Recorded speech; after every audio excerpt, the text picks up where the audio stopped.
Muchísimas gracias. En principio agradecer la gentil invitación por parte de nuestros amigos de Udiápolis por poder compartir con ustedes el día de hoy un evento interesante, pero además que tiene una particularidad.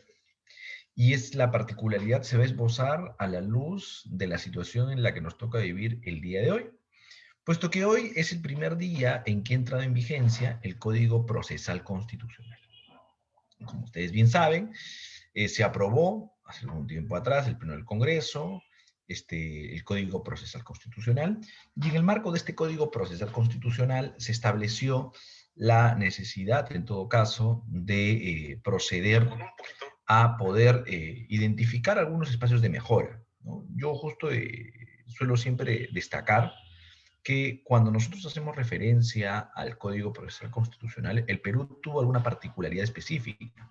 ¿Y cuál es esa particularidad específica? Esa particularidad específica es que justamente el Código Procesal Constitucional fue el primer Código Procesal Constitucional de América Latina.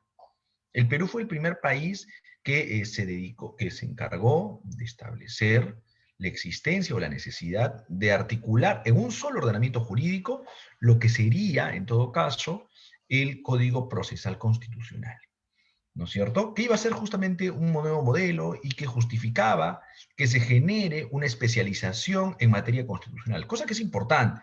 Y eso lo vamos a compartir el día de hoy. A modo de análisis de la sentencia sobre el caso de la Operación Cóndor, nosotros vamos a poder compartir en todo caso alguna información de relevancia a modo de conocer un poco el caso de Operación Cóndor y cómo es que esto finalmente tiene trascendencia o va a ayudarnos a poder comprender también lo que sucede en este momento que nos encontramos implementando el Código Procesal Constitucional nuevo, ¿no? Esto es una cuestión bastante simpática porque eh, por cuestiones profesionales, ¿no? Justamente yo interpongo, no solamente dicto clases vinculadas con ese tema, sino que además también nosotros interponemos ese tipo de medidas. Entonces, como interponemos ese tipo de medidas, conocemos cómo es que funciona el sistema. Y justamente el día de ayer me notificaron, creo yo, la última improcedencia liminar de la demanda, sobre lo cual vamos a conversar el día de hoy detenidamente.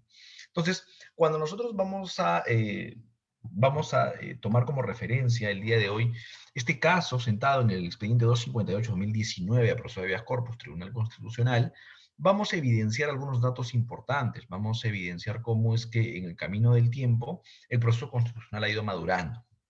¿Ok? Para ello vamos a compartir alguna información para entender un poco cómo surge la Operación Cóndor, ¿no? A ver, vamos a ver por aquí, aquí está. Vamos a ir alternando entre las diapositivas que tenemos por aquí, la exposición que tenemos. Previo a ello, les mencionaba, ¿no? Les decía, hace 20 años atrás, y eso es otro de los parangones que nos muestra nuestro Estado, ¿no? Hace poco más de 20 años atrás, en el año 2004, nosotros estábamos aprobando el Código Procesal Penal. Código Procesal Penal, no el constitucional. Pero a su vez, que entraría en vigencia aún 2 años después, en el año 2016, perdón, 2006. Y en paralelo, aprobábamos también en el año 2004 el primer Código Procesal Constitucional para el Perú, y el primero de Latinoamérica. Y entonces, este Código Procesal Constitucional traía consigo la más grande innovación. Decíamos, señores, necesitamos fortalecer una justicia penal, una justicia constitucional especializada, que se aboque a ello, no puede estar desperdigado, es un tema tan importante como la tutela de los derechos fundamentales en normas como leyes independientes, como había la ley de habeas corpus amparo, una ley de transparencia que contenía algunos datos sobre el habeas data y demás. Y entonces necesitamos regular en un solo documento, que vaya además más allá de lo que ya establece la Constitución en el artículo 200, donde podamos contemplar todas las disposiciones orientadas a la Constitución del Estado. Y entonces dijeron, ese documento se va a llamar el Código Procesal Constitucional. Ojo que en teoría parecía que se trataba básicamente de acumular todas las leyes que teníamos dispersas en un solo ordenamiento. Pero no solamente implicaba ello, sino implicaba también articular todas estas disposiciones de modo que tengan una armonía. Es por esa razón que cuando ustedes verifican el Código Procesal Constitucional, tanto el antiguo como el nuevo, nosotros podíamos encontrar que este Código Procesal Constitucional lo que hacía finalmente era articular procesos constitucionales entre sí. ¿Cómo así?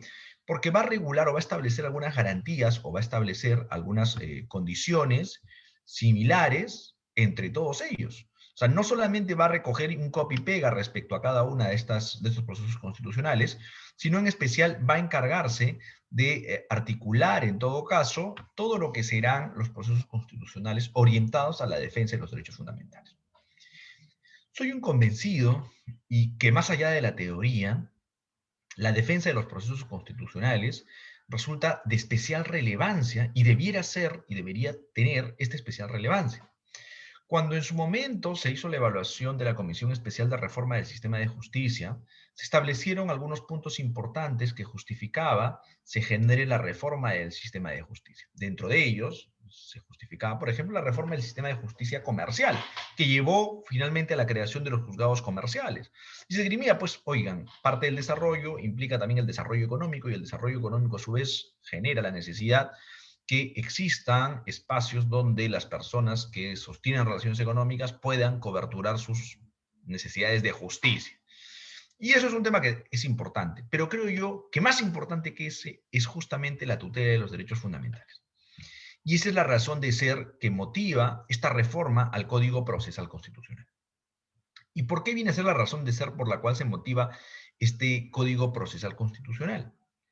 Porque el Código Procesal Constitucional concebido en el año 2004 versus el que se concibe en este momento, que como bien dicen algunos, y eso hay que reconocerlo también, no se trata en esencia de un nuevo código, sino se trata de una gran reforma al código anterior, donde hacemos modificaciones al código anterior. Quien habla ha tenido la oportunidad de formar parte del equipo de expertos que hemos contribuido al diseño de este nuevo Código Procesal Constitucional o Código Procesal Constitucional reformado, y se hace pensando ya en el ciudadano, no en el funcionario, no desde la perspectiva de solamente articular o ordenar el sistema jurídico, sino en especial se hace la perspectiva de que el proceso constitucional pueda funcionar. Y eso responde a lo siguiente. Responde a que quienes hemos estado, nos dedicamos eventualmente o nos dedicamos en esencia al litigio independiente, vamos a encontrar con regularidad que el proceso constitucional es un proceso que a la larga tiene un proceso igual de complicado o igual, en todo caso, de complejo que un proceso ordinario. Si esto es así, esa es una de las principales justificaciones para que los procesos constitucionales tengan que estar a cargo de jueces constitucionales y no jueces de otra naturaleza. ¿Ok? Entonces, frente a ello, vamos a explicar algunos detalles importantes con respecto a lo que es o lo que fue en su momento el Plan Cóndor, que son los hechos que finalmente motivaron esta sentencia a las cuales se hacía referencia. ¿Ok? Entonces vamos a compartir ahora sí las diapositivas. Perfecto. Aquí. Y entonces tenemos que, como lo mencionábamos hace un momento, vamos a hablar de la Operación Cóndor, y esta Operación Cóndor, como les mencionaba, obedece a un plan político, económico, ¿no? Como consecuencia de la Guerra Fría. Ustedes saben que como consecuencia de la Guerra Fría, que en su momento se dio entre Estados Unidos y sus aliados, y Alemania, Rusia y sus aliados, se genera en su momento la famosa Operación Cóndor. Tiene por origen que en el 28 de noviembre de 1975 se establece o se delimita en todo caso que va a producirse o se genera una reunión de seguridad que se produce en la ciudad de Chile. Supuestamente es una reunión política sobre temas de seguridad global vinculados con lo que será en todo caso temas de seguridad global, y allí se reúnen básicamente militares de Argentina, Brasil, Bolivia, Paraguay y Uruguay. Ojo, Perú no, por lo menos no hasta lo que se sabe. Y entonces, esta reunión que finalmente estaba orientada a cuestiones supuestamente de seguridad global, termina siendo más bien un punto de encuentro para crear la famosa o la ya conocida Operación Cóndor. Esta Operación Cóndor estaba configurada de generar un sistema articulado desde cada uno de estos estados para coordinar la represión en los países del Cono Sur, ¿no es cierto?, para perseguir y limitar políticos, sindicales, sociales y demás vinculados en específico con lo que sería la izquierda radical o la izquierda en general. Estamos hablando no de una lucha ideológica, sino ya más bien de una operación militar. Y entonces, esta que tuvo una duración de entre los 70 y los 80, buscaba garantizar la persecución en todos estos países, y es allí donde surge el Perú, porque se establecía que el Perú había coadyuvado, si bien es cierto, él no había participado, había coadyuvado a la persecución de ellos. Y en el medio de eso, a modo de favor, se habían generado algunas muertes como consecuencia de esta persecución.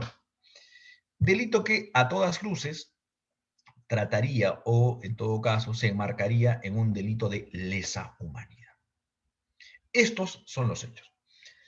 Ojo, dato, estamos viendo que esto se produce entre los 70 y los 80, donde, para contextualizar un poco el ordenamiento jurídico que teníamos vigente nosotros en ese momento, era el ordenamiento jurídico vinculado con lo que sería, ¿no es cierto?, con lo que sería el Código de Procedimientos Penales, ¿no es cierto? El Código de Procedimientos Penales, ustedes saben, rige en el 40. Yo soy un convencido que el habeas corpus, el 99% de los procesos de habeas corpus están vinculados con el proceso penal.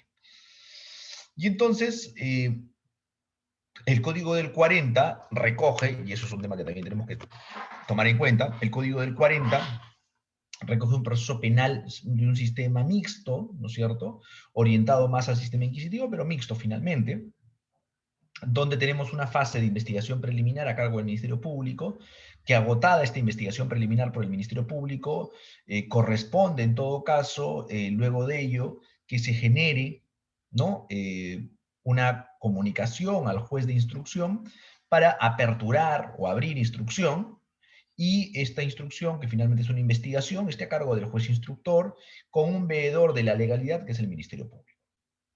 Agotada esta etapa de instrucción, se procede a la siguiente fase, que ya es la fase de juicio, ¿no? Se presenta la acusación y pasan a juicio. El juicio puede estar a cargo de un juez, del mismo juez que estuvo a cargo de la instrucción, si es un proceso sumario, o se trata de un delito, un proceso grave, o por imputaciones graves, por delitos graves, va a estar a cargo de lo que sería, en todo caso, una sala, ¿no es cierto? Y entonces, aquí, frente a estos hechos, se produce una comunicación y se inicia una investigación en el Perú. ¿Ok? Se inicia una investigación en el Perú, y esta investigación en el Perú data, como veremos más adelante, vamos a ver que es una investigación que va a tener una data desde probablemente los años 2003 o 2004 inicialmente. ¿Ok? Pero aquí hay un dato que debemos destacar nosotros. Hasta aquí, en teoría, los hechos no se han acontecido en el Perú, estos hechos han acontecido en otros países, el Perú ha sido cómplice de ello, ¿no es cierto? Pero no está claro. Y entonces vamos a identificar que estos hechos, para ser concretos, el mismo agente que supuestamente se especulaba su vinculación, el señor Morales Bermúdez, va a tener en cuenta que tiene una comunicación en el año 2009 en la cual solicita se haga la investigación. Edgar, por favor, creo que hay alguna pregunta. Edgar Sucasaire. Ya se le activó el audio, doctor. Sí. Doctor, disculpe, buenos días. Lo que pasa es que he manipulado así erróneamente. Disculpe, profesor, disculpe. Ok, no hay inconveniente. Perfecto. No. Ok, y entonces lo que se va a producir aquí en todo caso va a ser justamente que en el año 2009, como lo mencionábamos, el señor Morales Bermúdez pone en conocimiento y dice que se investigue estos hechos, ¿no? Sin embargo, estos hechos son investigados, y el plazo que establece la ley para una investigación preliminar son de 30 hasta 60 días como máximo. Porque claro, es una investigación que tiene por finalidad únicamente identificar a un presunto autor por un presunto delito. No decir que es responsable, digamos que es una fase muy previa. Su símil sería, con el nuevo modelo procesal penal, la famosa etapa de las diligencias preliminares, también desnaturalizada lamentablemente en el tiempo. ¿No es cierto? Desnaturalizada porque justamente se ha entendido, a partir de una casación, que es la casación Moquegua, ¿no?, donde se ha generado una situación en la que nosotros delimitamos, digamos, que se puede convertir en una parte incorporada de la investigación preparatoria, lo que a su vez trae, pues, justamente su desnaturalización, ¿no? Cuando las diligencias preliminares son en concreto una etapa que tiene que ser muy puntual para actos de investigación muy puntuales, orientados a fines específicos. A pesar que, en el caso del nuevo modelo, ya se han establecido parámetros específicos de la finalidad de las diligencias preliminares, esta se ha desnaturalizado en el tiempo, ¿no? El nuevo código establece que la finalidad de la preliminar son aquellos actos urgentes inaplazables, entendiéndose además como actos urgentes e inaplazables aquellos que están orientados a qué cosa? Orientados a identificar a un presunto autor, identificar, o sea, estamos hablando fines de identificación, nombres, apellidos, hijo de quién, etc. Verificar que el delito no hubiera prescrito, o sea, que no haya pasado el tiempo para poder proceder con la investigación, o que no exista, en todo caso, una sentencia firme al respecto. O sea, básicamente para eso debiera ser las diligencias preliminares. En el camino del tiempo hemos arribado, y probablemente la sobrecarga procesal ha motivado, que se generen estas situaciones a la luz de la sobrecarga. Y la sobrecarga ha justificado pues, que los fiscales traten en su momento de prorrogar lo más que se pueda unas diligencias preliminares para finalmente llegar a la etapa de la investigación preparatoria.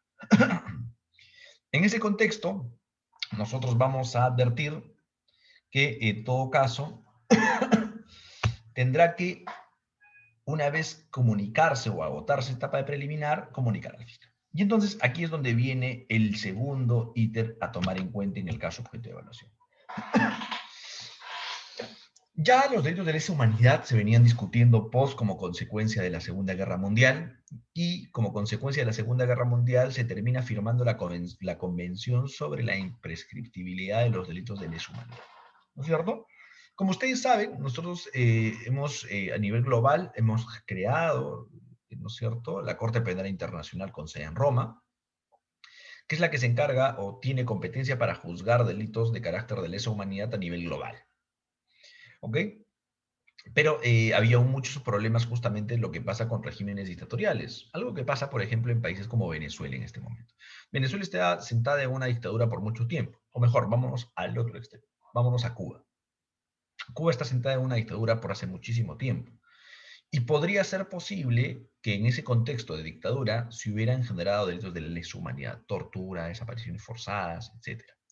Y claro, si yo a la tortura le asigno una pena de 30 años y una dictadura está presente 50, 100 años, 50 años, pongámosle, lo más probable es que cuando yo ingrese una democracia que pueda investigar estos delitos, jamás se pueda encontrar a los responsables.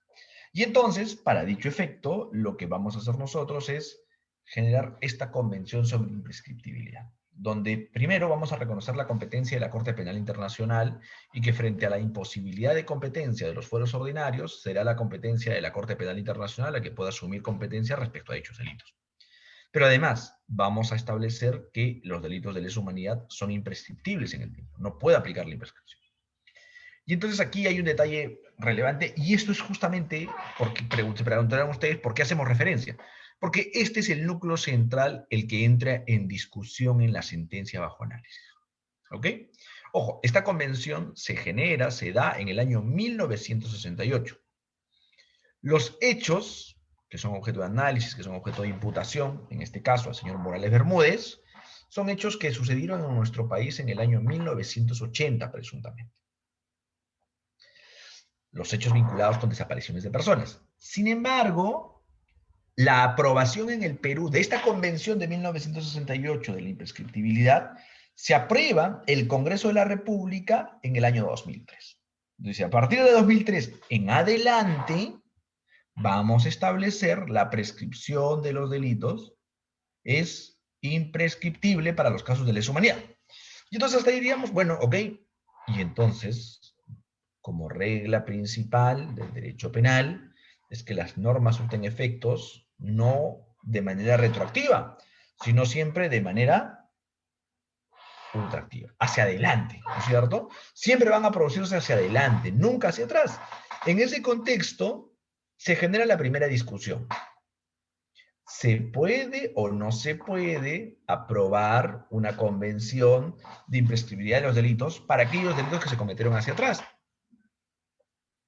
Y entonces, la Constitución establece, dentro de una de sus disposiciones, ¿no es cierto?, que las normas vinculadas con el derecho penal se aplican siempre hacia adelante y atrás solo en beneficio o en favor de quienes, en todo caso, se pudieran ver beneficiados.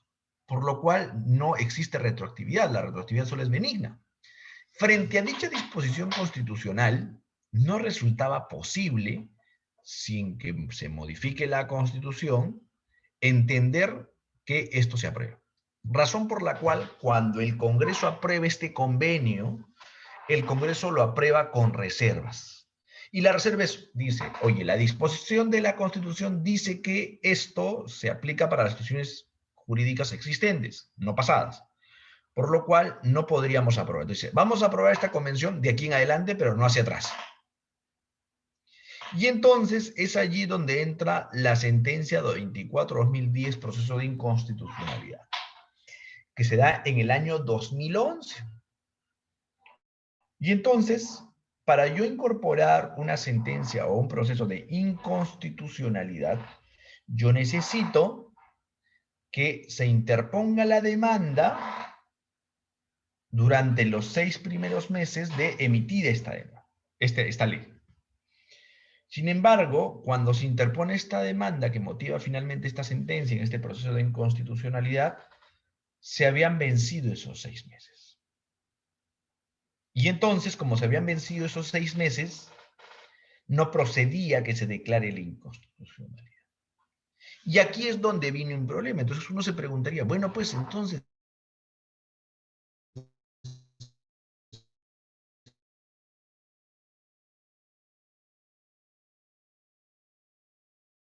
¿qué cosa es lo que finalmente termina con respecto a la firma de este convenio?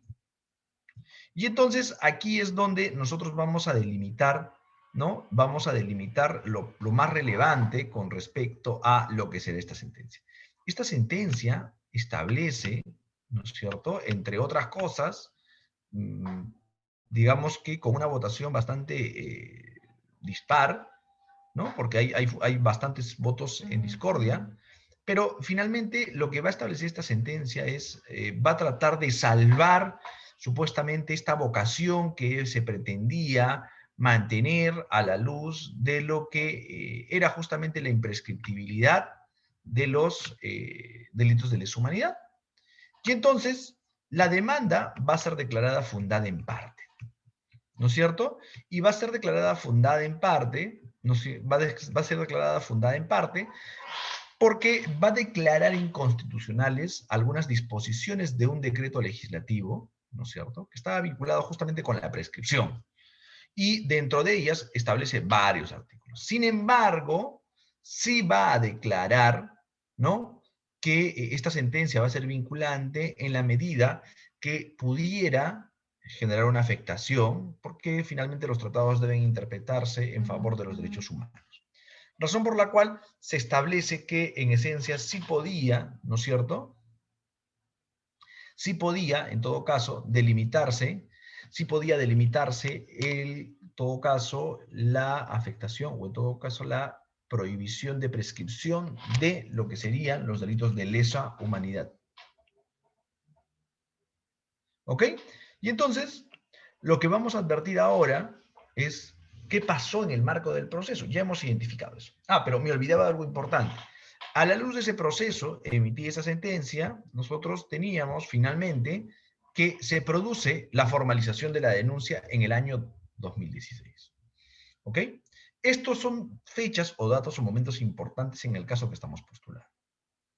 Lo más importante para estos efectos es que los hechos son en el año 1980 y la formalización de la denuncia es en el 2016. La formalización de la denuncia hace referencia a cómo es que el fiscal comunica al juez que corresponde que se abra instrucción. ¿Ok?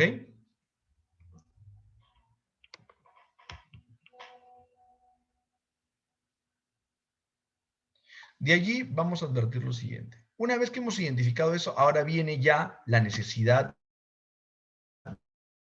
de poder incorporarnos. En efecto, se presenta esta demanda de habeas corpus por las razones que hemos expuesto en su momento. Y en este proceso de habeas corpus se explica, y si el señor juez, por un si acaso, conforme al letra procesal que le hemos compartido a usted, los hechos datan del año 1980 y estamos cansados de que me estén investigando, y bueno, y eso que me estén investigando va a generar una afectación a mis derechos al plazo razonable, a la interdicción de la arbitrariedad y a la libertad individual. ¿Qué creen que hace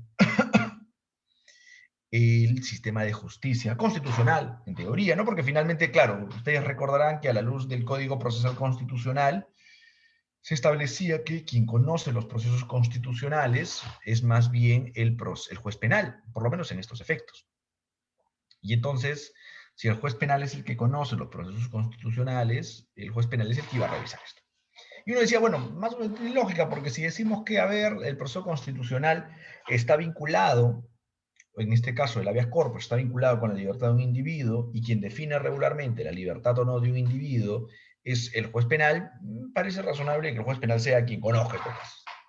Y ese probablemente sea, ya a modo de hacer también una comparación con el proceso constitucional nuevo, entrado en vigencia el día de hoy, es que se dejaba de lado la necesaria especialización respecto a los procesos constitucionales.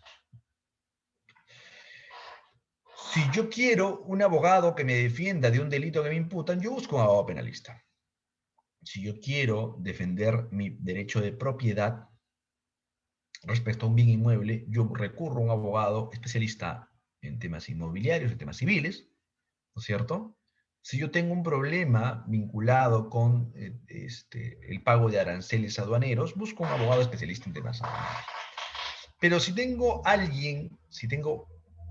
alguna situación en concreto que afecta un derecho fundamental, ¿a quién busco?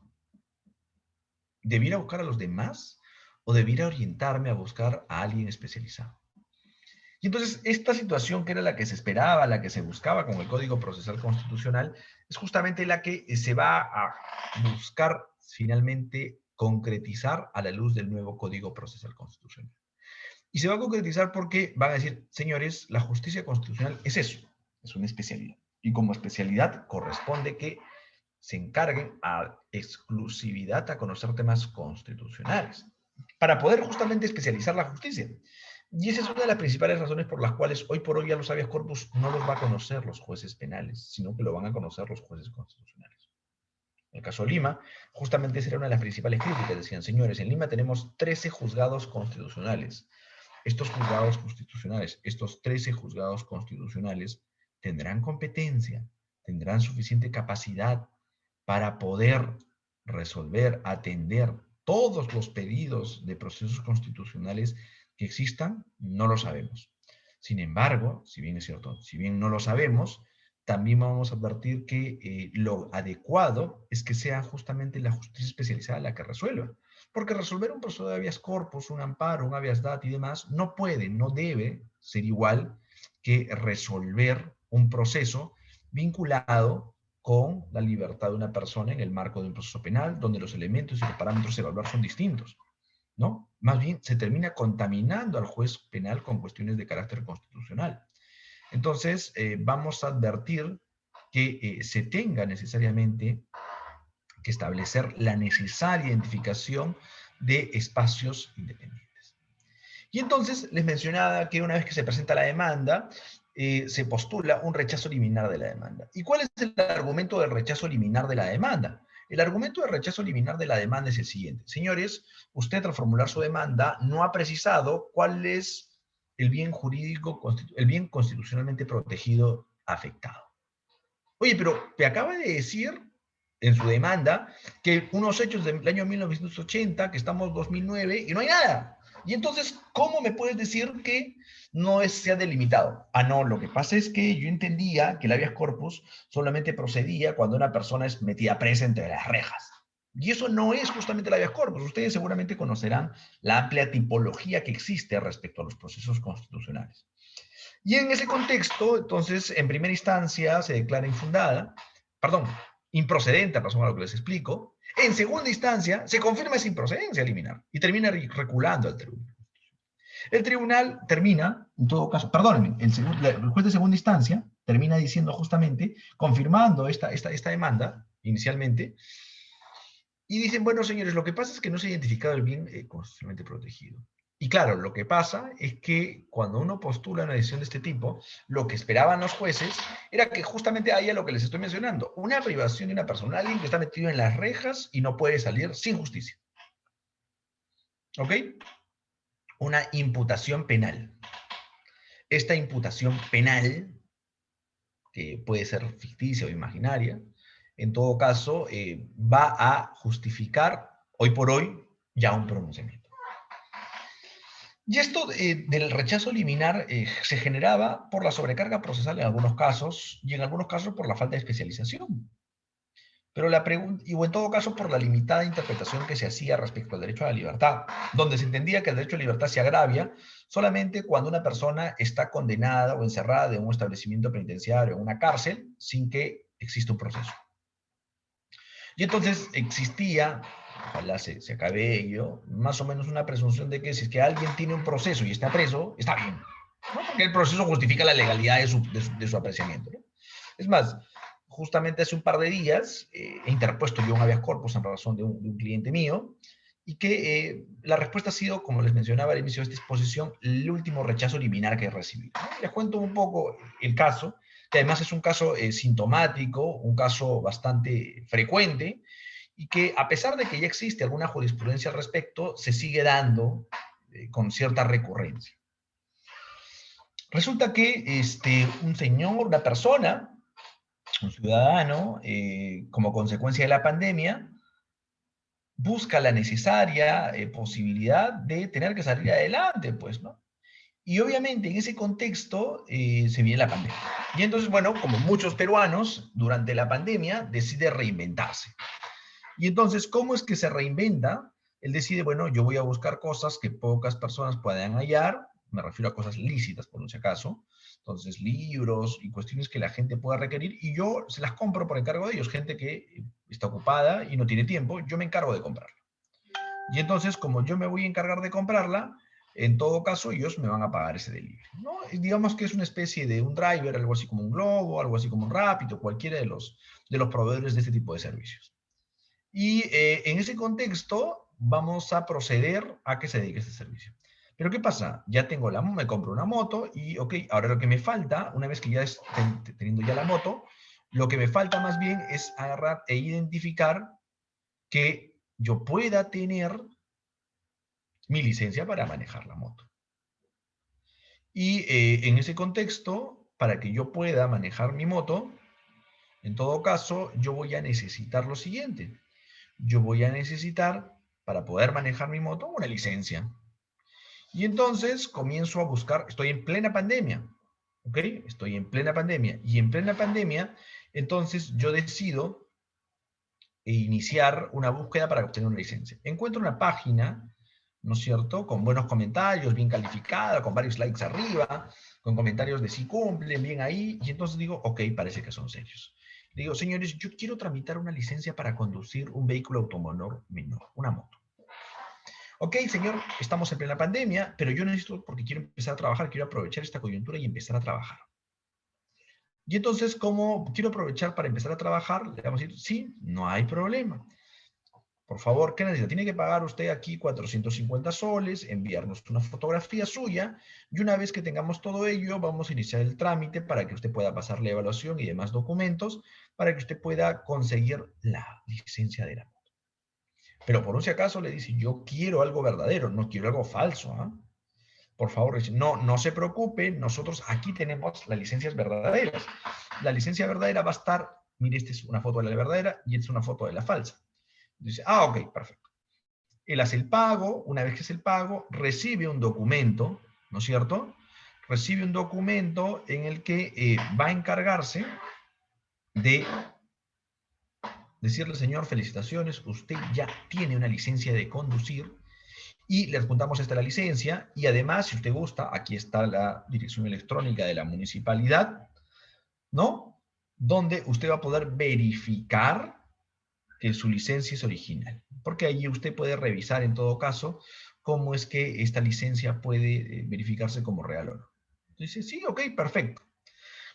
¿Por qué dudar de ello? ¿No? Entonces agarra y recibe la licencia. Entonces, cuando recibe la licencia, ojo, este señor hace el trámite en el mes de octubre del año 2020 y finalmente, cuando recibe la licencia y la licencia dice emitida en marzo de 2020. Dicen, señores, pero dicen, acá debe haber un error, yo acabo de tramitarlo, ¿no es cierto? Acabo de tramitar mi licencia en octubre y ustedes me están dando la fecha de marzo.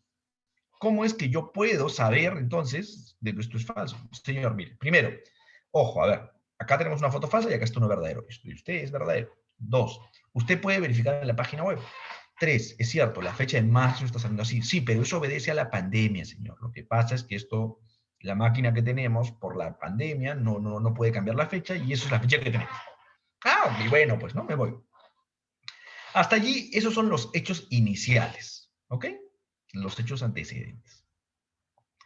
En los concomitantes les voy a contar qué es lo que pasó. Mientras que él transitaba haciendo su delivery, su famoso delivery por algún lugar de Lima, un grupo de efectivos policiales que simplemente dijeron, señores, hoy día vamos a coadyuvar a la lucha contra el crimen. Estamos próximos a fiestas patrias y frente a dicha festividad la criminalidad se puede haber incrementado. En razón a ello, vamos a iniciar nuestro operativo. ¿Qué dicen, chicos? Sí, vamos, listo, perfecto. Y entonces un oficial de la Policía Nacional junta a un pelotón de 6 suboficiales y le dice, vamos a hacer un operativo. ¿Cuál va a ser el operativo? Nos paramos en la esquina de allá y en la esquina de allá comenzamos a parar a todas las motos habidas y por haber y comenzamos a pedirles documentos. Perfecto. Y entonces eso realizan. Y entonces en el medio de ellos, nuestro patrocinado, este señor que manejaba su moto, es intervenido por los miembros de la Policía Nacional. Y intervenido por los miembros de la Policía Nacional, él va a postular o va a hacer referencia justamente a qué situación. Va a hacer referencia a que se necesita, en todo caso, que se pueda delimitar que va a generarse una situación en la que esta persona justamente va a terminar siendo detenida. Porque le van a decir, señor, este documento que usted tiene es un documento que no es real. Y entonces, como este documento no es real, nosotros vamos a tener que identificar y vamos a procesar a esta persona. Señor, este documento, a ver, permítame, voy a verificar su autenticidad. ¿Y cómo creen que verifica su autenticidad el efectivo policía? El policía lo tiene, señor, sus documentos. No dice más. Este ciudadano dice, señor, mis documentos. El ciudadano no sabe la razón del operativo, no sabe por qué está detenido, pero él es una persona y un ciudadano honesto y le entrega sus documentos. Además que, como él comentará en su momento, señala que él ha sido ya intervenido en ocasiones anteriores donde se han producido estos operativos y nunca ha tenido mayor inconveniente. Y entonces, entrega sus documentos. Una vez que entrega sus documentos, agarra y dice, bueno, ok, esto es de Pucallpa, señor. A ver, un ratito. Justo yo lo conozco al gerente de transportes de Pucallpa. ¿Ah, sí? Lo llama. Señor, dicen, esto es falso. Una llamada a una persona que el efectivo policial señala que es falso, dice, esto es falso. Y uno dice, señor, usted en este momento está detenido en flagrante delito. Y está detenido, se lo llevan y está detenido. Y entonces la pregunta es, ¿la detención es arbitraria o no? ¿Y por qué? Y entonces aquí hay un primer elemento.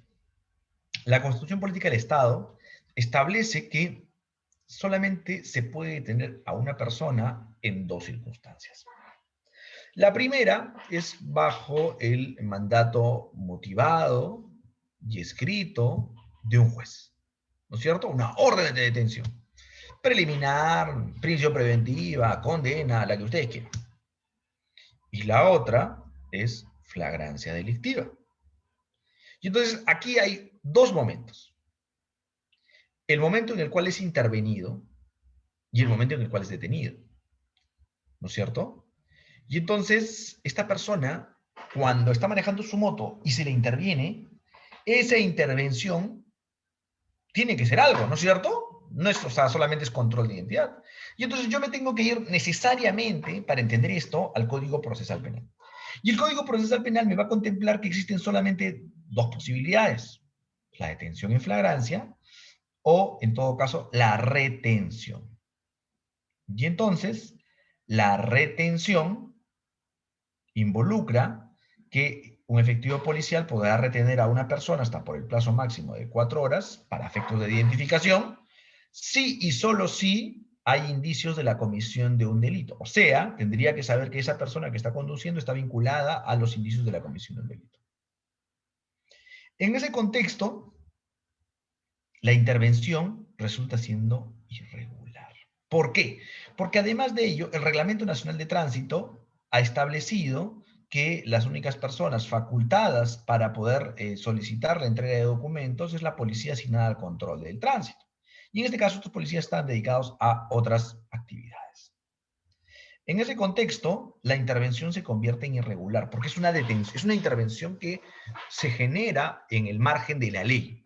Claro, esa intervención que se hace en el margen de la ley finalmente da con un hecho supuestamente ilícito. Pero el solo hecho de que esa situación sea irregular y que genere la detención, entonces propicia que se entre a discutir si la intervención es regular o no es regular. ¿Ok? Frente a ello, nosotros formulamos, explicamos esto al fiscal, el fiscal dice que lo va a evaluar, finalmente no dispone mayores actos de investigación, y entonces va a terminar señalando lo siguiente. Va a terminar señalando que se mantenga la investigación del fiscal. Frente a ello, nosotros interpusimos en su momento, en horas de la madrugada de la detención de esta persona, un habeas corpus. Y en razón a dicho habeas corpus, entonces se produjo la entrega, ¿no es cierto? Se produjo la entrega de la notificación el día de ayer. Y es justamente a lo que venía. ¿Y qué dice la respuesta a mi demanda de habeas corpus? Como se podrán imaginar, dicen señores, los hechos son estos, usted dice esto, pero no se evidencia que se haya afectado, en todo caso, el bien constitucionalmente protegido. O sea, no se evidencia que usted haya podido identificar en su demanda cuál es el bien constitucionalmente protegido. Lo conoció una jueza penal que, en ironías de la vida, además, sin saberlo, en horas de la mañana del mismo día que yo fui notificado, nos había confesado que estaba próxima a salir de vacaciones y que tenía mucha carga procesal. En otro caso, claro está, cuando conversábamos sobre la programación de una audiencia, en el marco del caso que veíamos en su juzgado, nos comentaba pues, que había una sobrecarga procesal, que estaba próxima a salir de vacaciones, que le estaban obligando a salir de vacaciones y que ella no quería, pero que justificaba en razón a la sobrecarga. Esa misma jueza que en horas antes me había dicho esto en una audiencia, horas después, sin saberlo, ni ella ni yo que el habeas corpus había llegado a su despacho, ni que ella iba a conocer un habeas corpus puesto por quien suscribe, me declara la improcedencia liminar de la demanda. ¿Y qué es la improcedencia liminar de la demanda? Una plantilla. Y claro, aprovechando que es el último día de vigencia del antiguo o del anterior Código Procesal Constitucional. Porque con el nuevo Código Procesal Constitucional o el Código Procesal Constitucional reformado, como ustedes prefieren llamarlo, está proscrita el rechazo liminar de la demanda. Porque se ha evidenciado que el rechazo liminar de la demanda es justamente yo no quiero ver. O otro tema particular que sucede, ¿no es cierto? Y eso lo van a ver en varios casos. ¿Cuántos jueces conocen ustedes que declaran fundados habeas corpus contra resoluciones judiciales? Les aseguro que los que ustedes conozcan son jueces que finalmente terminan siendo procesados o investigados. O sea, aquel juez que identifique que otro juez se equivocó y no motivó adecuadamente una decisión, es un juez que, sin lugar a dudas, no podrá criticar a su colega. Porque donde lo critique y diga que su resolución está mal, le caerá control interno, lo podrán denunciar penalmente y finalmente hasta lo podrán destituir. Si eso es así, ¿cuántos jueces creen que puedan hacer ello? Ninguno. Es por esa razón que se justifica que los procesos constitucionales, como el habeas corpus, sea de competencia de un juez constitucional. Y entonces, frente a ello, lo que va a corresponder es que hoy por hoy, y por eso el día de ayer el Poder Judicial ha emitido ya un comunicado, que los habeas corpus se trasladen a los juzgados constitucionales. Y entonces eso va a generar la especialización de la justicia constitucional. Y los jueces constitucionales tendrán que evaluar y discutir sobre la afectación de derechos fundamentales. Ellos no van a entrar a si es que la detención, si es que el código de procedimientos, no. Van a verificar el hecho en concreto y si ese hecho en concreto se trata o no se trata de una afectación de los derechos fundamentales. Y eso es lo que se quiere. Por esa razón se justifica el cambio.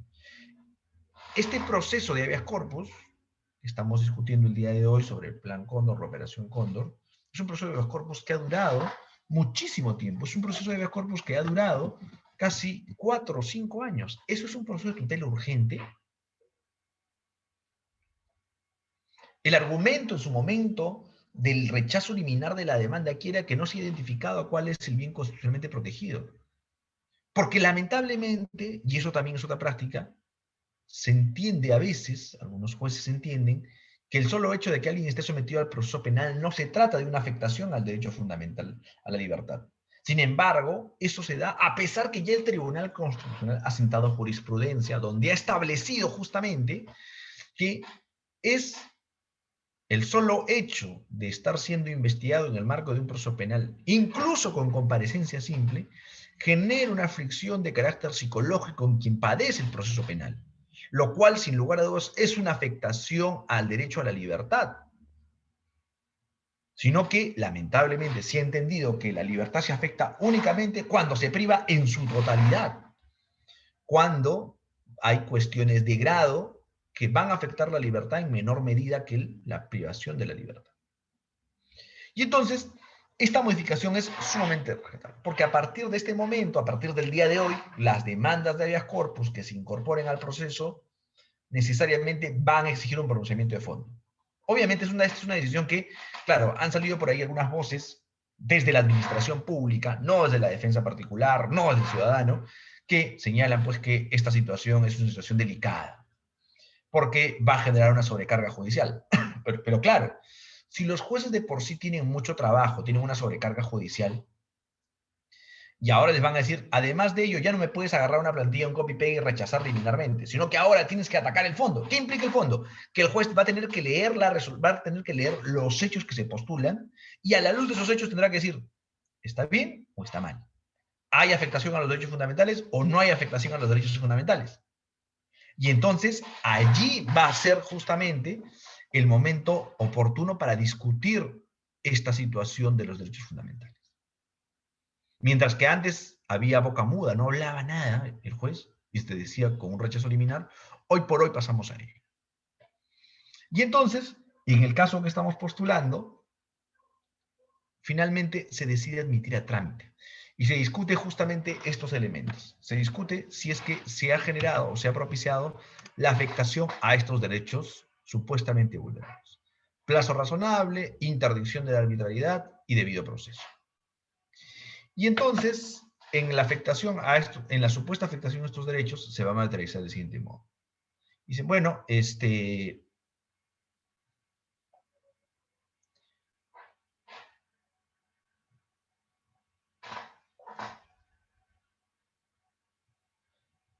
entonces se dice que tienen en todo caso que cuando se va a generar este tipo de situaciones, va a advertirse que necesariamente van a afectarse el plazo razonable, la interdicción de la arbitrariedad y debido proceso. Y aquí hay un segundo problema de relevancia, el problema vinculado con el plazo razonable.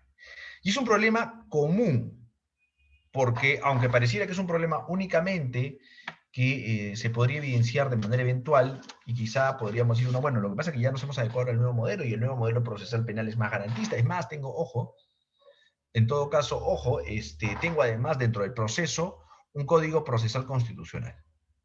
¿Ok? Y entonces dice, oye, un código procesal constitucional, perdón, el código procesal penal contempla este control de plazo y este control de plazo finalmente puede generar una especie de circunstancia para controlar esto.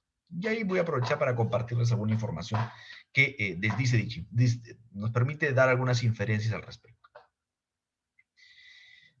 El plazo razonable se recoge bajo una doctrina que se conoce como la doctrina del plazo y el no plazo. Es un dato importante y me va a ayudar a articular algunas ideas que hay sobre esto. El plazo razonable va a estar vinculado bajo la doctrina del plazo, propiamente dicha, que el plazo será razonable en la medida que no supere el plazo máximo que se hubiera establecido por ley.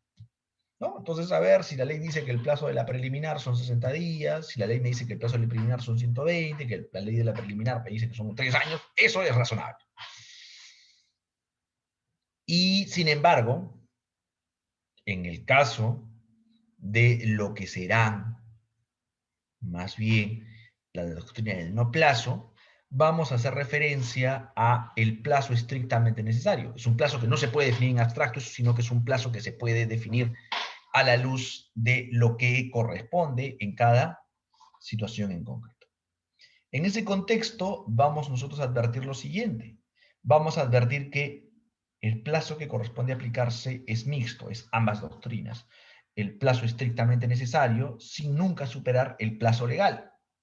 Entonces, cuando, por ejemplo, la Constitución Política del Estado dice que el plazo de la detención es máximo de 48 horas, entonces ese plazo máximo de 48 horas involucra que no debería superarlo. Pero no implica que la detención pueda legitimarme a que yo me quede las 48 horas detenido, sino que solo tendré que quedarme las 48 horas si, solo si, nosotros tenemos, ¿no? Tenemos razones plausibles para poder actuar alguna suerte de diligencia respecto a dicha situación. En ese contexto, nosotros vamos a identificar que la afectación al plazo razonable se dará cuando afectamos la razonabilidad del plazo o cuando afectamos el plazo legal. Es más, dentro del proceso penal, yo tengo esta figura del control de plazo, ¿no es cierto? Y cuando hablamos de plazos máximos, aplicamos control de plazo, y cuando queremos afectar la razonabilidad del plazo, se formula vía tutela de derechos. Y esto es importante por lo siguiente. Aquí se postulaba que habían pasado más de 20 años. Se hablaba que incluso el plazo de prescripción ya habría prescrito, porque desde que se inició, en el año 80, hasta el 2010, ya habíamos pasado más de 30 años. Y en esos 30 años no se había alcanzado siquiera iniciar investigación. Y entonces la Fiscalía hizo algo como para acotar dicho término. Dijo, señor juez, bueno, finalmente esta situación ha generado una cuestión importante. Señor se queja que la preliminar es muy larga, ya está, ya formalizamos. Dice que ya se acabó la afectación, sí, ya formalice. El señor se quejaba porque la preliminar está muy larga, ya se acabó la preliminar, ya formalice. Y es una práctica que también sucede hoy por hoy con el nuevo modelo procesal penal. La preliminar se pasó, ya, formalizo, y listo. Y como ya formalizo, empiezo de cero de nuevo, pues. O sea, si tú no fuiste mosca, no te diste cuenta durante un tiempo determinado, para que puedas evidenciar esta afectación al plazo razonable, nunca lo reclamaste, bueno, pues ni modo, ahora empezamos un nuevo plazo. A pesar que existe jurisprudencia casatoria, que reconoce justamente que esta etapa de la investigación preliminar es una parte integrante de la etapa de investigación preparatoria. Entonces, este tipo de situaciones va a propiciar que el plazo se desnaturalice finalmente. Y esta práctica, que era una práctica habitual del Código de Procedimientos, se vaya siendo cada vez más común en el marco del nuevo modelo procesal penal. En ese contexto, lo que se postula en este caso en concreto, y en el caso Morales Bermúdez, en el caso del Plan Cóndor, es justamente que el plazo razonable tiene que ver mucho con el plazo máximo que tenían para prescribirse, para alegar la afectación o no del plazo razonable. Pero además de ello, aquí hay un dato importantísimo, ¿no?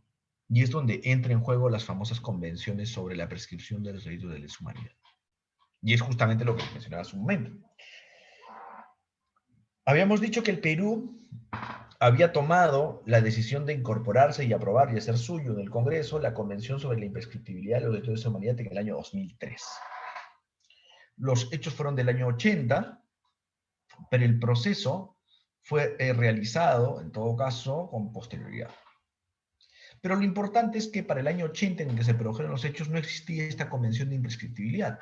Y entonces, la segunda discusión que venía respecto al plazo razonable era justamente si es que era factible o no ya hablar de la aplicación de este convenio, de esta convención. Y es allí donde entra en juego el segundo derecho vulnerado, la interdicción de la arbitrariedad. Y cuando hablamos de este derecho vulnerado de la interdicción de la arbitrariedad, vamos a encontrar ¿qué cosa? Vamos a encontrar que esta interdicción de la arbitrariedad va a hacer referencia a que, si bien es cierto, el Estado tiene la posibilidad de perseguir el delito, esta persecución no puede ser ad infinitum, sino que es una persecución que tiene que agotarse en algún momento de la historia en específico. ¿Y ese momento cuándo será? Será justamente cuando la ley establezca en este caso el plazo máximo, y este justamente es el que está vinculado con lo que es finalmente el plazo de investigación, o el plazo de prescripción en este caso. Y entonces, bueno, para hacer breve esta situación, se va a producir entonces una discusión en concreto sobre si corresponde aplicar o no esta convención de imprescriptibilidad. Obviamente lo que postula quien demanda este habeas corpus es justamente que se trate, no correspondería la aplicación de dicha convención, porque dicha convención en todo caso no está vinculada, o en todo caso no guarda relación con el momento en el cual se inició la investigación. Y se aplica justamente esta lógica si es que no se puede hacer de manera retroactiva. Y entonces, del otro lado dicen, bueno, señores, más allá de que se aplique o no de manera retroactiva, hay que entender que esto es un tratado de derechos humanos.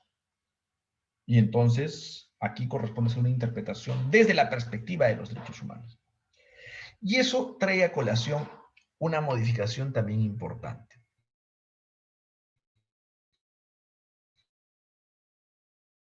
Porque allí nos va en el marco de lo que será la reforma procesal constitucional.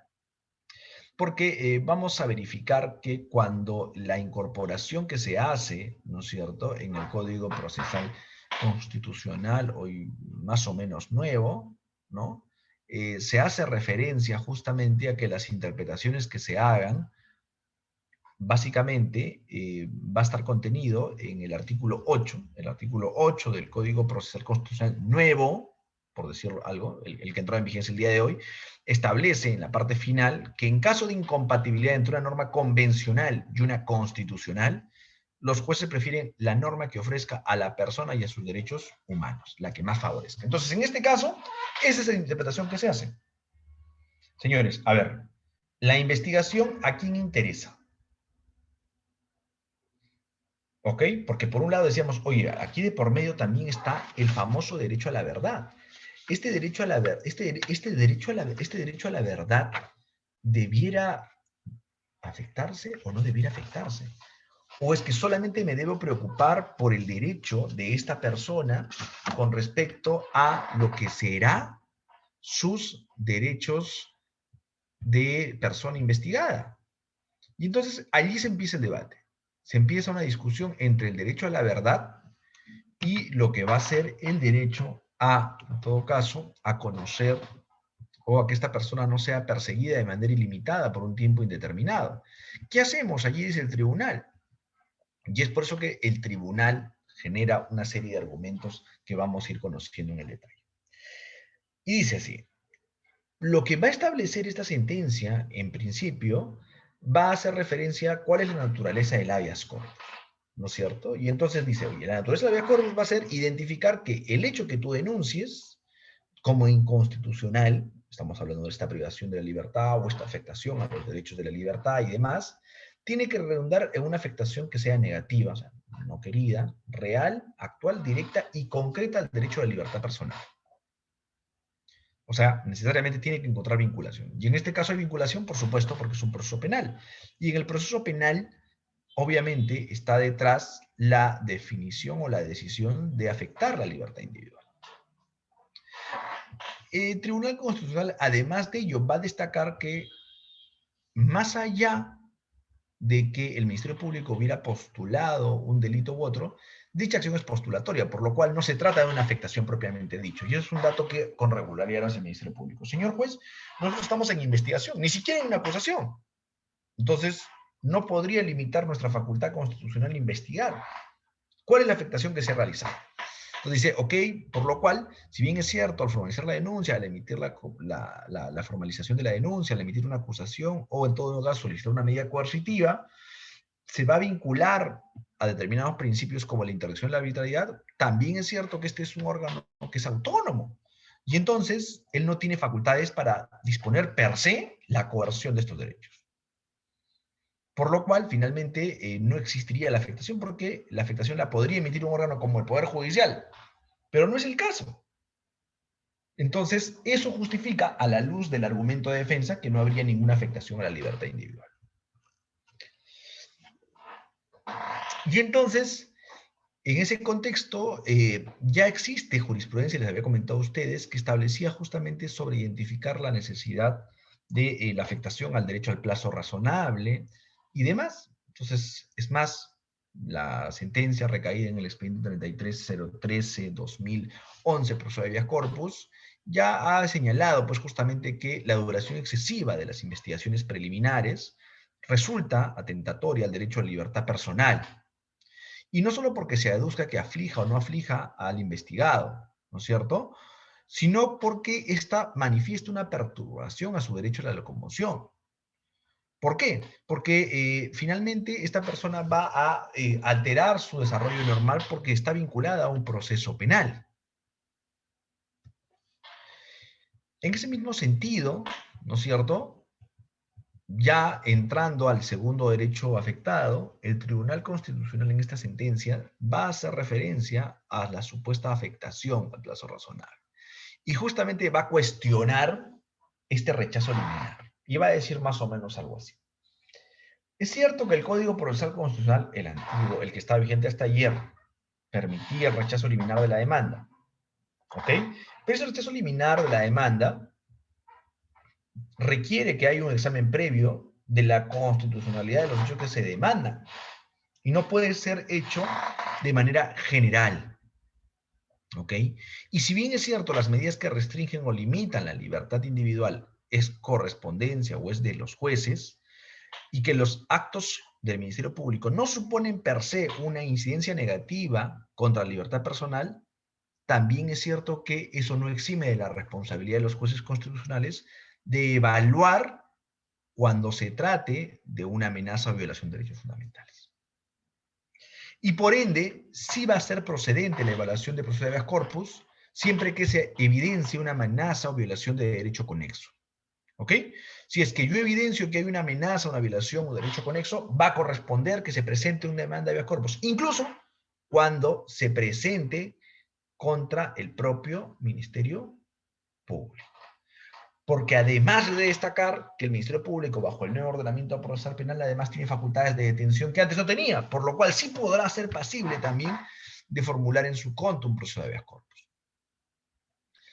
Por lo cual es importante que, a su vez, se agoten también los medios que, a manera interna, en este caso un proceso de tutela o demás, se puedan generar en el marco del proceso penal. ¿Ok? En ese contexto se estableció, ¿no es cierto?, que aquí, si bien es cierto, el hecho encausaba fácilmente en un delito de lesa humanidad, este delito surgió bajo el principio de legalidad a la aprobación de determinados tratados, por lo cual la imputación resultaba siendo el secuestro. Y este secuestro, si bien es cierto, se podía encaminar o encausar en el delito de lesa humanidad, lo que era así, lo que era objeto de discusión era finalmente si es que esto había prescrito en el camino del tiempo. Y entonces, como la finalidad del proceso de habeas corpus sería, ¿no es cierto?, el reponer, es un criterio nulificante, retroceder en el tiempo, dar reponer las cosas al estado anterior, requería, ¿no es cierto?, que se emita pronunciamiento respecto a dichos supuestos. En ese contexto se advierte que el proceso penal se había instaurado contra el señor Morales Bermúdez a partir del año 2018, en el cual se le abre proceso ya en la vía ordinaria, lo que les mencionaba hace un momento. Cuando nosotros encontramos y le dicen, señor, la investigación preliminar está durando demasiado. Y entonces él dice como respuesta, ok, entonces te abro proceso. Y en el 2018, sobre hechos del año 80, se decide abrir el proceso. Dice, bueno, con eso ya no estamos vulnerando el proceso. Entonces, lo que destaca allí el tribunal dice, oigan, no seamos pues palomas, ¿no? Si bien es cierto, ya se ha abierto instrucción, no debe perderse de vista, ¿no es cierto?, que atendiendo a que en el presente proceso se involucraba delitos que en sede ordinaria han sido considerados como graves violaciones de derechos humanos, vinculados con la famosa Operación Cóndor, lo que se está buscando establecer aquí son responsabilidades respecto a crímenes cometidos contra derechos humanos con el aval de gobierno, que son finalmente derechos humanos. Por lo cual, tendríamos que entender que es un asunto complejo. ¿Ok? Y eso es un dato relevante. Y eso es un punto a valorar. ¿Por qué? Porque un dato que yo tengo que evidenciar para determinar la razonabilidad o no del plazo, o finalmente la afectación o no del plazo razonable, es aquella que está orientada a la complejidad del asunto. ¿No es cierto? Obviamente, mientras más complejo sea el asunto, sin lugar a dudas, yo debería gozar de un tiempo mayor, en todo caso, en el que podamos nosotros identificar que se vaya a generar una situación de este tipo. Adicionalmente a ello, ¿no es cierto? Dice, para poder identificar lo que les mencionaba, se hace referencia al exceso y se cita abundante jurisprudencia que hay sobre ello. Y entonces se establece además, reseñando alguna jurisprudencia de la Corte Interamericana de Derechos Humanos sobre la Operación Cóndor, ¿no? Y establece que lo que hace finalmente la Operación Cóndor, más allá de las acciones activas de asesinar personas y demás, o secuestrar personas opuestas a dicho régimen, es establecer estrategias comunes de defensa, ¿no? Y en esas estrategias comunes de defensa, el tribunal reconoce que se tratan, que son crímenes atroces y contrarios a los derechos humanos. Por lo cual, sí es cierto que era competencia de los Estados partes que puedan juzgar y determinar responsabilidades, así como reparar a las víctimas. Y en ese contexto dice, eso es un derecho. Incluyendo inclusive, bajo control de convencionalidad, dice que no se pueda, o en todo caso, se tome en cuenta los plazos de prescripción. Entonces, hasta ahí pareciera pues que le va a dar la razón más bien y va a ir contrario a lo que ha establecido esta sentencia. Sin embargo, dice, ¿no? Los Estados partes tienen que entender que en la Convención se comprometen a respetar los derechos y libertades que se reconozcan en el marco de este proceso. Y en esta línea es donde viene la parte más importante, ¿no? Y recoger la importancia del principio de legalidad acompañado de la prescripción penal. Dicen, señores, el principio de legalidad es un derecho fundamental. Y este derecho fundamental tiene un supuesto que se acompaña con la prescripción penal. Pero claro, viene un problema que tiene que ser ponderado cuando se pone a través de otros derechos tan importantes como el derecho a la verdad y la consecuencia de determinar la responsabilidad respecto a la afectación de graves derechos o de graves vulneraciones de los derechos humanos. Entonces tenemos por un lado el derecho al plazo razonable, el derecho del principio de legalidad, ¿no es cierto?, penal, que establece que nadie puede ser condenado por un delito que al momento de su comisión no estaba contemplado como tal, caso de los delitos de lesa humanidad, versus el derecho a la verdad, este derecho que tienen las personas que han sido afectadas. Y entonces lo que corresponde aquí es identificar que, por un lado, no hay impunidad, pero por otro lado no se vulneren derechos. Y entonces es aquí donde se va a comenzar a generar la necesidad de continuar o no continuar con la investigación. Y frente a ello, ¿no es cierto? Frente a ello es que se va a delimitar, declarar improcedente la demanda. ¿No? Porque se señala, bueno, aquí tenemos por un lado el derecho a la verdad y por otro lado el derecho o el principio de legalidad material, y este principio de legalidad material, por una mayoría de votos muy sesgada, muy mínima, en realidad por 3 votos, se declara improcedente la demanda, ¿no? Porque se trata de un supuesto de lesa humanidad. Claro, frente a ello hay votos en discordia, como del magistrado Miranda Canales, ¿no? Donde él sí más bien, él va a pensar de un modo distinto y va a decir, oye, estoy de acuerdo con el sentido del fallo, pero voy a tener algunos sentidos particulares. Y en ese contexto, resumido el caso, creo yo que es de destacar cómo es que esto se va a compatibilizar en todo caso, ¿no? Con respecto a lo que va a ser justamente las reformas que se han hecho.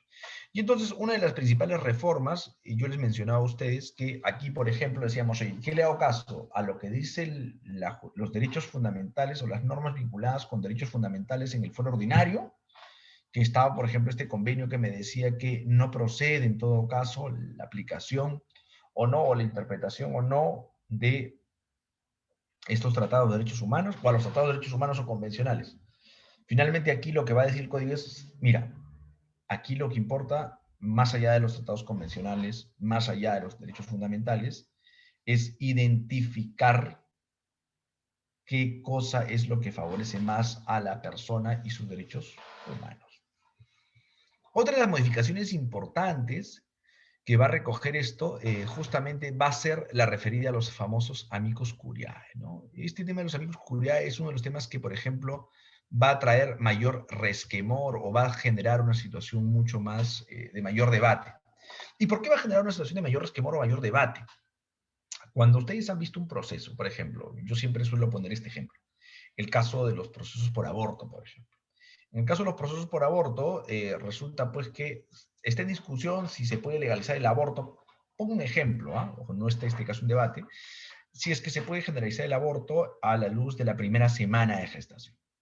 Y entonces las ONGs a favor del aborto van a emitir sus amicus curiae y las ONGs contra el aborto van a emitir sus amicus curiae.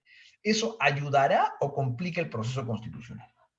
En lo particular creo que va a, en todo caso, o puede en todo caso, generar un debate innecesario sobre cuestiones que puede o debiera resolverlos únicamente el juez constitucional. Y entonces, lo que ha hecho en este momento es decir, señores, el proceso siempre es interpartes. Siendo un proceso interpartes, solamente corresponde que participen las partes. Y solo habrá amicus si es que el juez considera necesaria una opinión especializada. Una cosa muy parecida al informe de experto que contempla el Código Procesal Penal. Entonces, esos datos, por ejemplo, son modificaciones que resultan importantes. Resultan impopulares para diversos grupos o ONGs que finalmente han coadyuvado a la defensa de determinados derechos de grupos minoritarios. Yo creo que es valioso y es necesaria la defensa de grupos minoritarios. Y creo yo que la defensa respecto a los grupos minoritarios debiera venir desde otra perspectiva. Es más, yo reconozco y creo yo que la mejor forma de poder incorporar ello es justamente el hecho de sumar a la defensa pública en los procesos constitucionales y que sean estos los que puedan asesorar a quienes tengan la necesidad de incoar un proceso constitucional. Por lo cual, esto me parece que es bastante saludable en el marco del proceso. De allí otro dato que es importante tomar en cuenta, ¿no? Con respecto a las modificaciones que se ha señalado, es aquella referida a los ámbitos de la competencia, ¿no es cierto? Respecto a que en el caso de que las demandas no pueden ser rechazadas, sino que tienen que iniciar con el trámite y en la apelación se va a dar fecha a la vista de la causa. Entonces, esos datos van a ser importantes porque van a buscar dar celeridad al marco del proceso constitucional. Van a ayudar a que el proceso constitucional pueda someterse con mayor rapidez y pueda encontrar solución. De allí he de destacar también que este debate respecto a la afectación o no de los procesos de los derechos fundamentales en el marco de un proceso constitucional como el proceso de habeas corpus, tiene que relativizar o se relativice en el camino del tiempo en la medida que se entienda que lo que vamos a buscar aquí nosotros no solamente ya va a ser, como si lo hacía la legislación anterior, la defensa de los derechos fundamentales, o mejor dicho, la primacía de la Constitución y la vigencia efectiva de los derechos fundamentales, sino que además aquí se va a buscar también el supuesto de supremacía de la Constitución y fuerza normativa. Y uno diría, pero profesor, ¿eso en qué me suma, no? Claro, lo que pasa es que aquí hay un tema particular, y eso está vinculado, aunque no con el habeas corpus, creo yo sí es importante destacarlo. Está vinculado básicamente con el proceso de cumplimiento. Yo les pregunto a ustedes qué protege el habeas corpus y todos tendrán claro que va a proteger, sin lugar a dudas, el proceso, o va a proteger sin lugar a dudas la libertad y sus derechos afines. Si yo les pregunto qué protege el amparo, ustedes coincidirán conmigo que protege, en todo caso, los derechos fundamentales distintos a la libertad o, en todo caso, a la autonomía informativa y otros. El habeas data me dirán, bueno, recoge el derecho a la información y la autonomía informativa, entre otros, pero ¿qué recoge el cumplimiento? La de inconstitucionalidad defiende los derechos o defiende la Constitución, igual que la acción popular, pero ¿qué pasa con la acción de cumplimiento? Es más, durante el periodo de vigencia de la acción de cumplimiento existía justamente todo un amplio debate sobre si es que se trata de un proceso constitucional o no. Es más, existen voces que dicen que se trata más bien de un proceso constitucionalizado. No es un proceso constitucional, es un proceso constitucionalizado. Y entonces ese proceso constitucionalizado justamente va a estar orientado a que se pueda delimitar, ¿no es cierto? Se pueda delimitar en todo caso que se vaya a movilizar o materializar aquella situación en la que no es un proceso constitucional porque no defiende ningún derecho constitucional, pero viene a ser una garantía de estos procesos. ¿Cómo es eso? Porque el proceso de acción de cumplimiento o el proceso de cumplimiento está orientado a delimitar lo más importante, a delimitar el cumplimiento de la ley. O sea, tenemos un Estado tan complejo que hemos tenido que crear una ley que justifique que se cumplan las leyes. Y esa es justamente la importancia de incorporar dicha disposición en este artículo segundo al que hacíamos referencia.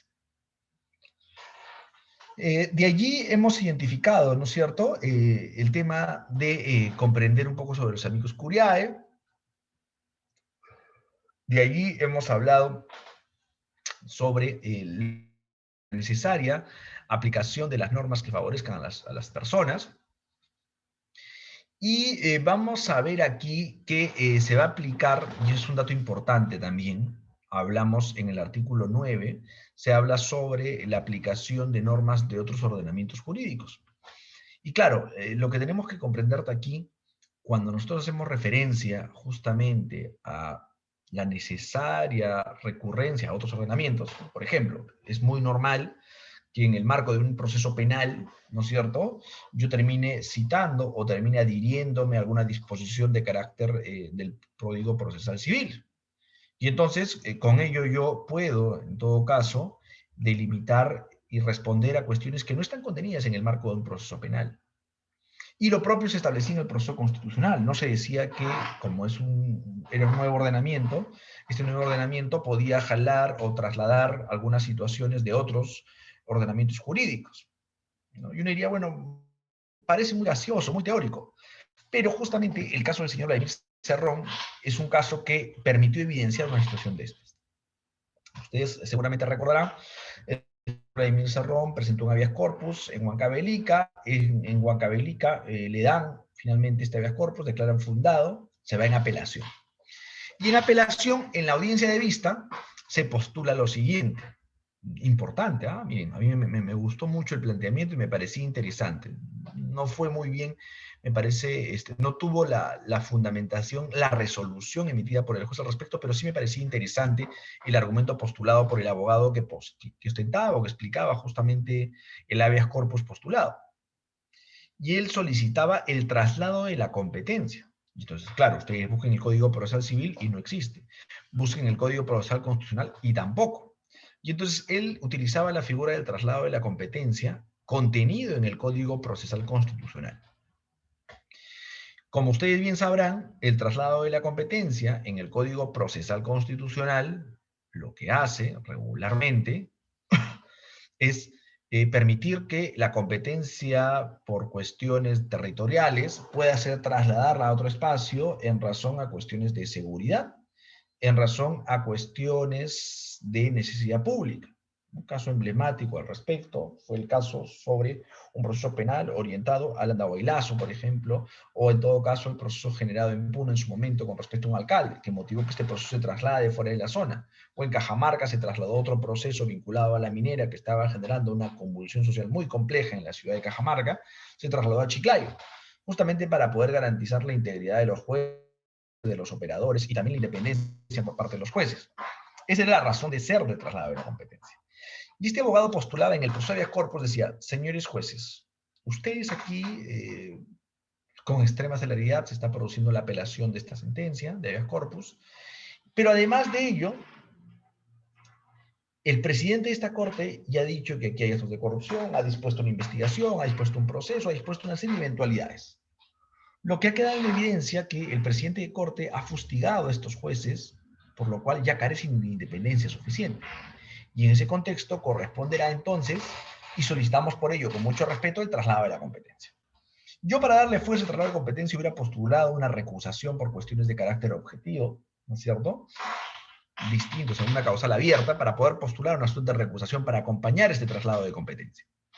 Sin embargo, obviamente, los jueces dijeron con un argumento, creo yo, no suficiente, pero un argumento finalmente que justificaba la decisión, que por la naturaleza del proceso habeas corpus no podía dilatarse o podía en todo caso trasladarse a otros fueros en la medida que se trata de un proceso de tutela urgente. Y frente a ello ya no se tocó y no se entró al tema de fondo, dato que resultaba de importancia, creo yo. Y entonces, eso va a ser sumamente importante a la luz de lo que podrá ser para articular la aplicación. Más aún porque, claro, y en eso sí coincido con varios colegas, que el único inconveniente que tiene este Código Procesal Constitucional es justamente que no tiene un periodo de vacatio legis, por lo cual la ley se ha publicado el día de ayer y el día de hoy está entrando en vigencia. Entonces no ha habido un periodo para adecuarse y este proceso constitucional ya recoge algunas ideas que buscan su semejanza con el proceso penal, el proceso laboral o el proceso civil respecto a la oralidad, ¿no es cierto? Y va a regular justamente una audiencia única, una posibilidad de hablar de turnos y demás, ¿no? De allí ya habíamos postulado la necesidad de la incorporación de la defensa pública para poder garantizar una justicia especializada, ¿no es cierto? Y otro de los datos importantes es los famosos habeas corpus contra resoluciones judiciales. Y esto es importante. Ustedes saben muy bien que con la incorporación del Código Procesal Constitucional también se abrió la posibilidad que yo pueda presentar procesos constitucionales contra determinadas decisiones materializadas en una resolución judicial. En ese contexto, cuando nosotros postulamos en una resolución judicial ello, nosotros vamos a evidenciar, ¿no es cierto? Vamos a evidenciar que se trata, en todo caso, que cuando había un proceso o una demanda de habeas corpus, esta demanda de habeas corpus lo que correspondía mínimamente es que se pudiera notificar al juez, para que el juez se defienda. Se decía, tiene derecho a la defensa, y entonces, como tiene derecho a la defensa, hay que notificar al juez y que el juez se defienda. Y entonces, como el juez se tiene que defender, eso tardaba mucho, pues, ¿no? Porque si de repente esta persona fue detenida en Piura, ¿no es cierto? Y el proceso está en Trujillo, entonces hay que esperar que el juez regrese de Piura, o hay que esperar que hay que notificar al juez hasta Trujillo, para que finalmente podamos nosotros tener en claro que él pueda resolver esta situación. Con ello, entonces, lo que se hace ahora es, ya no es necesario notificar al juez. Entonces, hace no mucho tenía una capacitación sobre esto y algunos jueces estaban preocupados por esta situación, porque decían que se restringía su derecho de defensa porque la ley orgánica del Poder Judicial establece como sanción la no motivación adecuada o indebida de las resoluciones judiciales. Y entonces, obviamente, si me declaran fundado un habeas corpus, entonces vamos a tener justamente un supuesto causal para que pueda ser sancionado el juez. En ese contexto, lo que se va a dar, ¿no es cierto?, es lo siguiente. Es que a partir de este Código Procesal Constitucional, las resoluciones de habeas corpus contra magistrados, ¿no?, ya no tienen la necesaria que ser necesariamente notificados a los jueces para que ejerzan justamente esta pseudo defensa. Y eso responde, y me parece muy bien, y eso yo también lo decía a los señores jueces. Lo que pasa es que los jueces no hablan por sus argumentos, sino que hablan por sus resoluciones judiciales. Entonces, si un juez habla a través de sus resoluciones judiciales, ¿cómo es posible y por qué le voy a pedir que me explique su resolución judicial? O sea, porque finalmente, si es que alguien me demanda un habeas corpus junto a una resolución judicial, me está diciendo que esa resolución judicial no está correctamente motivada. Y si esa resolución no está correctamente motivada, ergo, yo necesito que se declare fundado ese habeas corpus. Pero si la resolución no está correctamente motivada, el habeas corpus va a ser declarado fundado. Si eso es así, ¿para qué necesito yo al juez que venga y me explique a mí lo que dice su resolución judicial? Si la resolución judicial por sí misma no me explica la decisión adoptada, sin lugar a dudas hay una afectación al derecho a la motivación. Y eso es justamente lo que se demanda a la luz de un proceso de habeas corpus.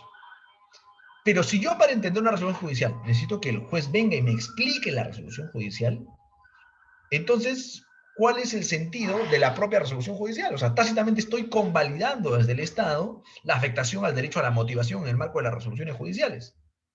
Esa es la razón de ser por la cual se incorpora esta modificación en la que se prescinde ya de correr traslado a los jueces y que en todo caso se cumple con correr traslado a los procuradores únicamente a efectos de que estos pudieran disponer lo conveniente. Claro, por ahí me soltaron una pregunta y me dijeron, pero profesor, lo que pasa es que los procuradores a veces no son tan buenos como los jueces. Ah, bueno, pero reitero, si eso es así, la resolución judicial tiene que hablar por sí sola. Los jueces hablan por sus resoluciones y sus resoluciones son las que tienen que finalmente postular. Entonces, eso es probablemente otro de los cambios significativos en ese contexto. Porque además de buscarle dar un poco de celeridad al proceso constitucional, estamos poco a poco buscando que haya un pronunciamiento de fondo y se mejore el debate. Yo soy un convencido que en la medida que haya mayores pronunciamientos de fondo, se va a mejorar el debate constitucional. Y claro, se va a encontrar respuestas a situaciones que antes no se evidenciaban.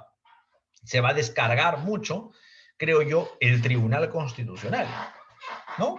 O la segunda sala, porque finalmente con los rechazos liminares a los que hacemos referencia, gran parte de los procesos constitucionales que se instauraban terminaban reculando en lo que sería, en todo caso, el Tribunal Constitucional o la Sala Superior, que es quien se pronunciaba finalmente sobre el fondo.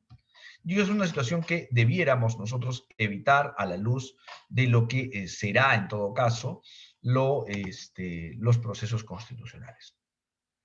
De ahí, otro dato importante, ¿no es cierto?, es la incorporación ya de la que hemos hablado, de la prohibición del rechazo liminar, que está así precisado.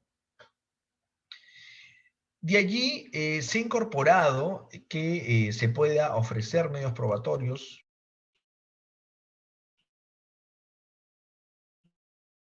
¿no es cierto? Si bien es cierto, probatoria, sí es cierto que el proceso constitucional puede y debiera contar con elementos probatorios para justamente probar la afectación de los derechos fundamentales o que no se ha dado esta afectación de derechos fundamentales. Entonces, en ese contexto, yo creo que lo más valioso será necesariamente que podamos nosotros identificar el hecho que va a afectar de manera directa a esta vulneración de derechos fundamentales, ¿no?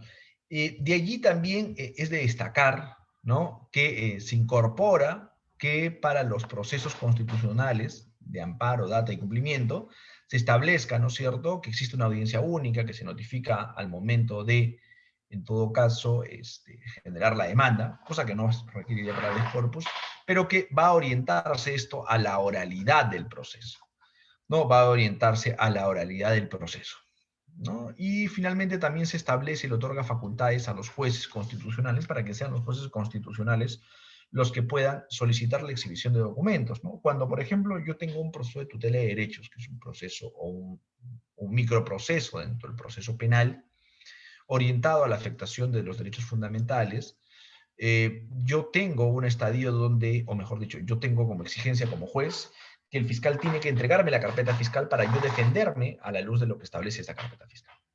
¿Ok?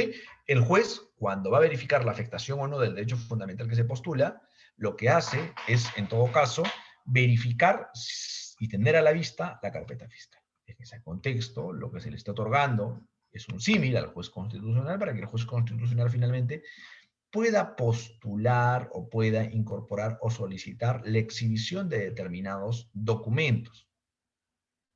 Y a través de esos documentos pueda también tomar una decisión, ¿no? No perdamos de vista que aquí, y esa es probablemente una de las grandes confusiones que debe evitarse, ¿no? El juez es independiente, pero es independiente de intereses particulares, pero sí le interesa resolver el conflicto desde la perspectiva de la función que le toca. ¿Por qué lo digo? Porque si es un juez constitucional, lo que le interesa al juez es identificar si hay o no hay una afectación a los derechos fundamentales. Y entonces, en ese contexto, esta afectación a los derechos fundamentales va a ser de recibo, va a ser de relevancia en la luz de lo que estamos mencionando. ¿Ok? De allí se hace referencia justamente, además, a la integración de decisiones, ¿no? Un tema también que genera un poco de debate es la posibilidad de los jueces de mutuo propio, de oficio, puedan subsanar los errores que se hubieran generado o las omisiones que se hubieran generado, ¿no? Entonces, estas omisiones que se hubieran generado o estas situaciones que se hubieran generado van a propiciar, ¿qué cosa? Van a propiciar justamente que se pueda materializar, ¿no? Que se pueda materializar en concreto el hecho de corregir algunos errores materiales que se hubieran dado e incluso si es que hay una nulidad que regularmente en el proceso constitucional se va a motivar o se va a evidenciar por la no participación de una u otra parte procesal, esta pueda ser subsanada de oficio por quienes están a cargo del proceso constitucional, por el tribunal o, en todo caso, respecto a ello. De allí también se ha establecido hacer la precisión, ¿no? Se hablaba mucho, por ejemplo, que cuando se procede por orden superior, eso no liberaba de responsabilidad penal, administrativa o civil, o mejor dicho, se hacía referencia a que no liberaba de responsabilidad, pero no se decía qué tipo de responsabilidad.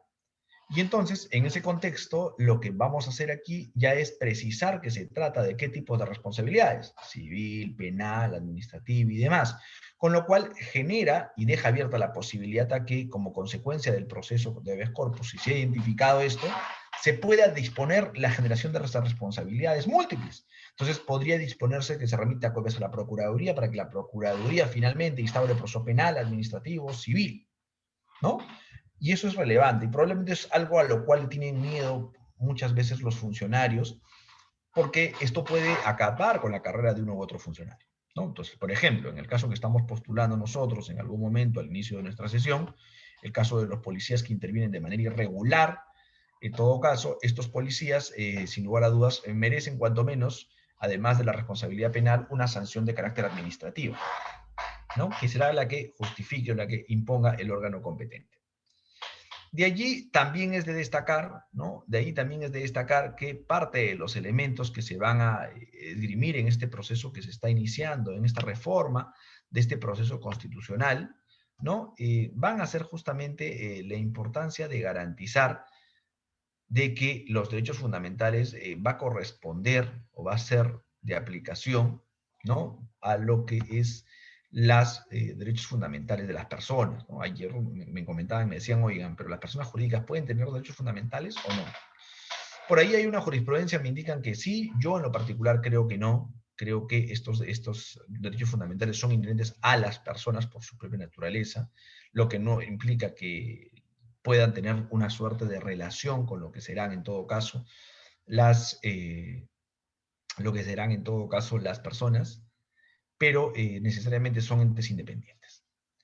Finalmente, ya y a modo de conclusión, agotados algunas ideas principales que hemos querido destacar el día de hoy, para pasar a una estación de preguntas, hemos reservado un tiempo adicional, un tiempo después de esta exposición, para que podamos conversar sobre algunos puntos, dudas, comentarios que existan al respecto y podamos absolverlos.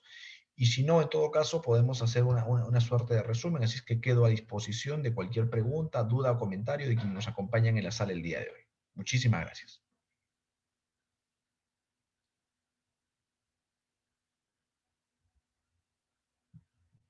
Doctor, muchas gracias.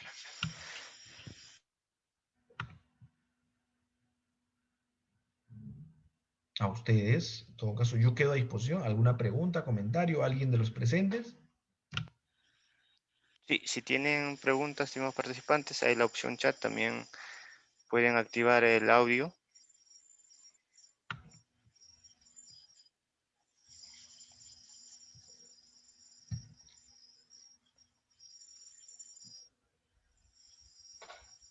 Sí, normal pueden activar su audio para hacer su consulta. Sí, claro que sí.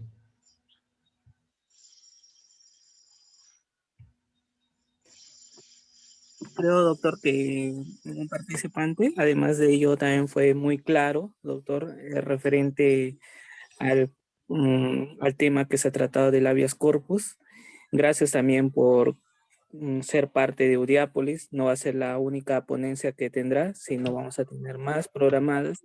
Seguramente tendrá su libre disposición para contar con nuestra institución nuevamente.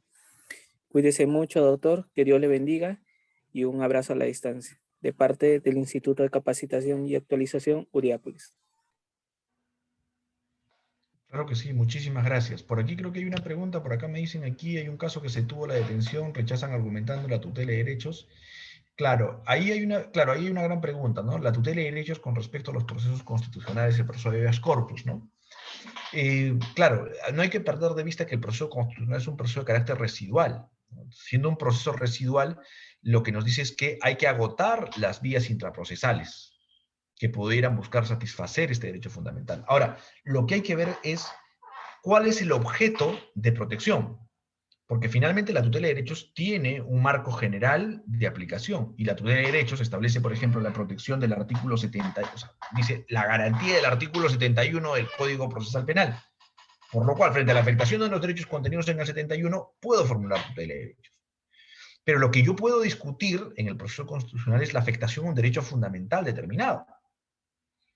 Entonces, hay que esgrimir mucho y con mucho cuidado las pretensiones que se postulen en uno o en otro caso.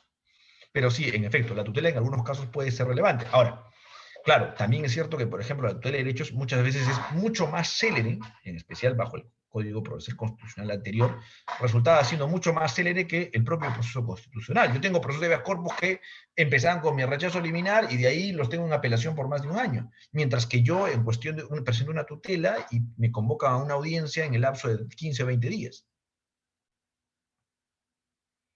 Con respecto a la entrada en vigencia, Jurbet, la entrada en vigencia ya está en vigencia. En realidad, no ha habido un periodo de vacatio de leyes, por lo cual, desde el día de hoy ya está en vigencia el nuevo Código Procesal Constitucional. Por lo cual, todos los procesos tienen que adecuarse a dicha norma y los nuevos procesos que se inician desde el día de hoy a las 00 horas se han iniciado bajo dicho código. Es a nivel nacional, en efecto, es a nivel nacional.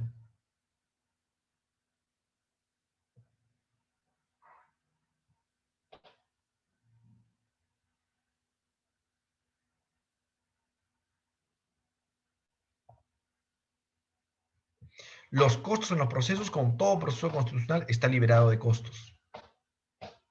Así es que no se va a afectar los costos respecto a ello. Los procesos constitucionales, por su propia naturaleza, no tienen costos, ¿no? Porque si no sería cuestionar, o en todo caso, comprometer los derechos fundamentales al costo alguno, ¿no?